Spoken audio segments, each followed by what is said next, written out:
Bukan ketidakikhlasan, keganjilan saya nyebutnya. Sesuatu yang dirasakan aneh di dalam praktek berdemokrasi.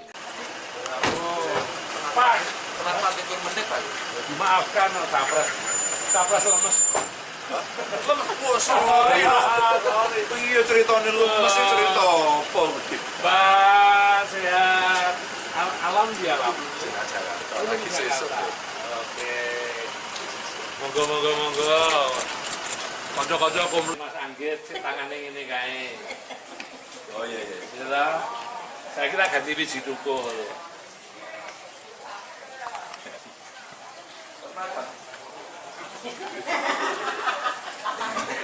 Aja tadi malam tengah malam Ganjar WA-an sama saya. Oke, kalau gitu lo mau ketemu ngobrol-ngobrol ya di rumahku sambil mangan mesti enak aku bilang. Lalu saya WA beberapa teman dia pada datang semua dari UGM dan seniman-seniman. Dan ini yang tempo hari juga sering ketemu sama Ganjar di sini. Artinya suara ketidakikhlasan seniman akan dituangkan seperti Bukan apa? ketidakikhlasan, keganjilan saya nyebutnya. Sesuatu yang dirasakan aneh di dalam praktek berdemokrasi. Karena pemilu-pemilu sebelumnya kami tidak merasakan atmosfer keganjilan itu. Apakah para senimannya yakin bentuk perlawanan itu akan berhasil dengan suara ya sekarang suaranya nomor 2 itu di atas 50% dan memang ada gugatan ya tapi suaranya sangat jauh. Saya itu berpedoman pada hasil coblosan kita di luar negeri. 2 kali Pak SBY, luar negeri menang, di dalam negeri menang.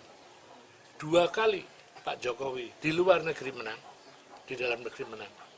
Yang kali ini, di luar negeri, kita sudah melihat di medsos kan, hasil coblosan kita di luar negeri menang, Ganjar menang.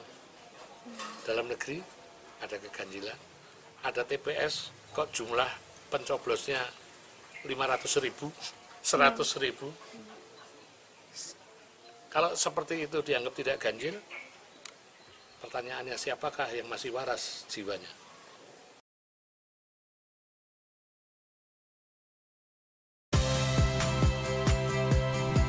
Saya Audrey Chandra, saksikan program-program Kompas TV melalui siaran digital, pay TV, dan media streaming lainnya.